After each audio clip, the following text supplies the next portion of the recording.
इसने मेरा 3 लाख रुपया दिया है, अभी मैं बेघर हो गया हूँ, मेरा कोई घर नहीं है और ये घर भी नहीं दिखा रहे, पैसे भी नहीं दे रहे, क्या करूँ उसके साथ अभी।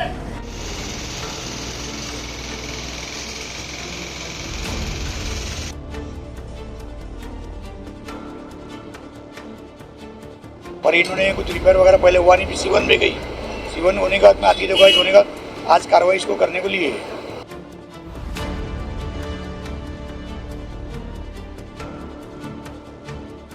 बाद में हमने मस्जिद वालों को ट्रस्ट के हिसाब से दिए कि मस्जिद की कोई इनकम होएगी।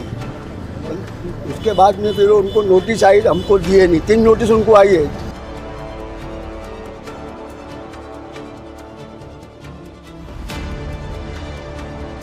भले बिल्डिंग पूरी टूटने के बाद भी हमको पंचनामा मिलना चाहिए।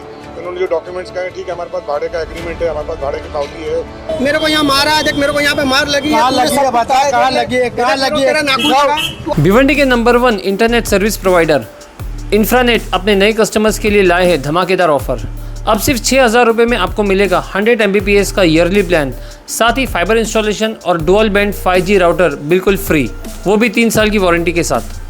और 7,500 में मिलेगा 13 महीनों के लिए 100 Mbps का प्लान, साथ ही फाइबर इंस्टॉलेशन जीपॉन डिवाइस के साथ और TP लिंक का C6 डुअल बैंड राउटर बिल्कुल फ्री, वो भी 3 साल की वारंटी के साथ। तो आज ही कॉल कीजिए इंफ्रानेट में और अपनी ज़िंदगी में लाइए रफ्तार।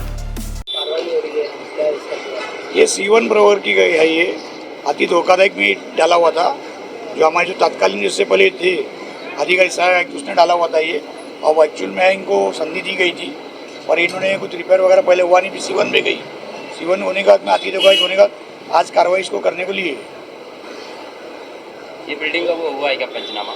नहीं, पंचनामा निष्कासित होने के बाद, पूरी बिल्डिंग डिमोलिश होने के बाद में जो जो इसके रहेंगे, जो डॉक्यूमेंट प्रूफ करेंगे, आर्ज करेंगे, उनको हम वैसे देते जाएंगे। क्या डॉक्यूमेंट? आप पूरी तरह डिमोलिश होगी इसके अंदर। इन्होंने अपना रेंटल होगा, रेंटल दिखाना, मार्कन आग दिखाना, आरसी में उल्लेख करना, अपना आधार कार्ड पैन कार्ड आरसी के साथ सबमिट करना, इनको हम तुरंत दे देंगे, लेकिन बिल्डिंग पूरी डेमोलिश होने के बाद। पंचनामे के लिए क्या क्या लगेगा बोले ना आपको। अच्छा, मस्जिद ट्रस्ट की बिल्डिंग है, हम लोग इसमें 30 साल से किराएदार हैं। इसको धोखाधड़ी की नोटिस शायद 4-6 महीने पहले लगी थी। उसके बाद यहाँ के बिल्डिंग वालों ने कुछ कोशिश किए थे परमिशन लेके कि इसको रिपेयर करेंगे, लेकिन लोगों ने साथ नहीं दिया, पैसा जमा नहीं हुआ, इस वजह से वो रिपेयर का प्लान कैंसिल हो गया। उसके बाद फिर दोबारा भी इन्होंने कोशिश की, लेकिन वो वक्त निकल चुका था। फिर बाद में अभी कुछ 8-10 दिन पहले फिर नोटिस लगी कि बिल्डिंग तोड़ना है, जिसकी आज तारीख दी गई थी।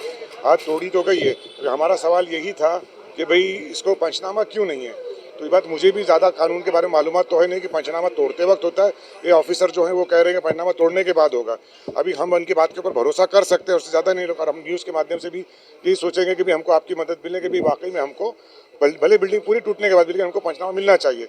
उन्होंने जो डॉक्यूमेंट्स कहे, ठीक है हमारे पास भाड़े का एग्रीमेंट है, हमारे पास भाड़े की पावती है, राशन कार्ड, आधार कार्ड है, सब कुछ है हमारे पास, लेकिन यही चीज़ है कि हमको मिलना चाहिए पंचनामा, क्योंकि कल बिल्डिंग टूटेगी, उसके बाद फिर हम कहाँ जाएंगे।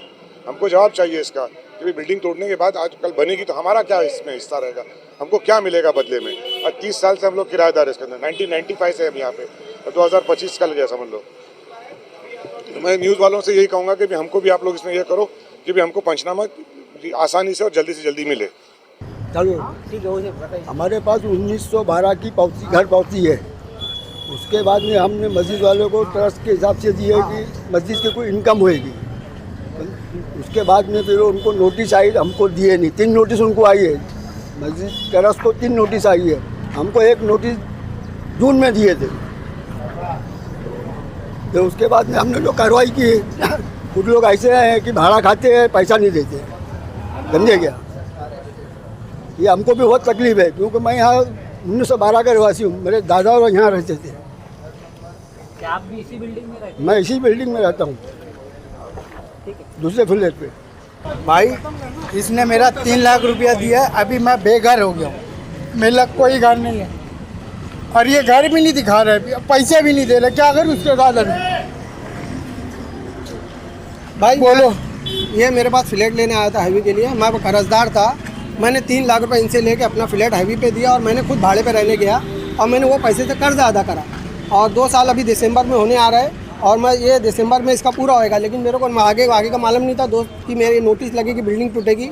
आज मैं खुद घर से देखा हूँ। आप वो तेरा मेरा मसला है नहीं, तू मेरा पैसा दे, मैं जारी जाऊँ कर सकते हैं कि मैं यहाँ से वहाँ, लेकिन ये मेरे वजह से तकलीफ में आया है। मैं कोशिश करके इसको कल तक मैं बोला कि भाई मैं 10,000 पैसा कल तक फ्लैट मेरे को बोलने थे पहले, नहीं 10,000 पैसा रुपया अभी मैं बेघर हूँ, पैसा कब देगो वो बताओ। भाई मैं इनको देने का 2-3 महीने का वादा करके मैं इंशाल्लाह 2-3 महीने में जैसा मेरे पास इंतजाम होगा वैसा मैं जैसा नहीं एक साथ दियो, एक साथ मेरे पास जैसा इंतजाम होगा वैसा मैं दूंगा। एक साथ दियो, एक साथ तू जैसे मेरे पास इंतजाम होगा मैं पेपर तुमने बनाया है, चमारी करके लाने मैं मेहनत करने वाला हूँ। पेपर मेरे पास दिख रहा कितना मेहनत कर रहे हो, 6 महीने से मेरे को यहाँ मारा, देख मेरे को यहाँ पे मार लगी है, कहाँ लगी है बता, कहाँ लगी है, कहाँ लगी है, तू आकर मेरे साथ मारा करे, दिखाओ कहाँ लगी है बताओ। सब दिख रहा है, तूने आया मारी दिखाओ ना। मेरे को औरत को लेके आके मारने की धमकी भी दे रहा है, सब कुछ दे रहा है, मैं परेशान हो गया।